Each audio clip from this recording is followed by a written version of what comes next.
Rudyard Kipling's Just So Stories. How the Camel Got His Hump. Retold by Anna Melbourne. Long ago in the days when the world had just begun, Camel didn't have a hump on his back as he does today. Instead, he looked like this. This is the story, dearest reader, of how he came to have a hump.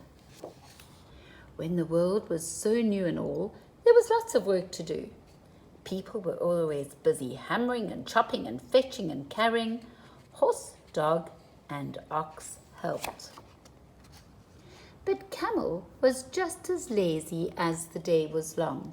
He didn't work. He just stood around chomping on leaves and enjoying the sunshine. Not only that, but he was grumpy too. "Please, can you fetch me some sticks?" Dog asked Camel. "Hump!" Camel snorted rudely and carried right on eating. "Please, can you help me bring some branches?" asked Horse. "Hump!"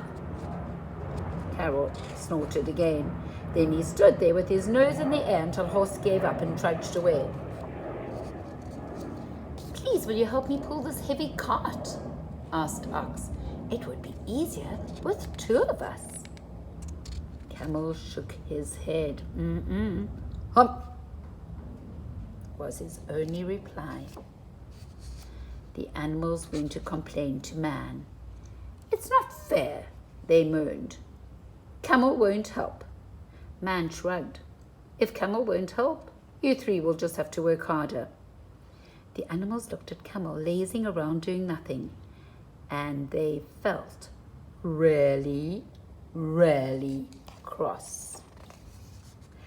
Just then, a desert storm blew up. Out of the whirling, swirling sand came a magic genie. The animals rushed up to him, hoping he would help. "Camel does nothing but eat and sleep while we do all the work," they told him. "We wish he'd change." "Your wish is my command," said the genie. So Genie went to find Camel. "What's all this I hear about you not working?" he asked. Can you guess what Camel replied? "Hump!" "The others have to work harder because you're so lazy," the genie added. "Hump!" said the camel again. "Don't say that too often, or you might regret it," the genie warned. "This is your last chance, Camel. Will you do some work?" "Hump!" said Camel, and he carried on munching. The genie waved his arms. There was a zap, whoosh, flash, and a big hairy hump sprouted on Camel's back. "What's that?" he gasped. "Your hump." The genie chuckled. "It will help you work."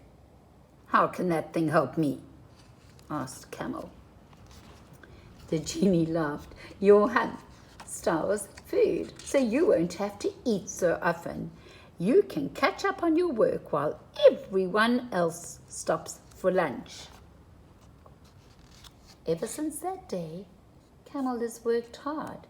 He still has his hump on his back, although nowadays people call it a hump, so as not to hurt his feelings. But he is as grumpy and bad-mannered as ever. Hump!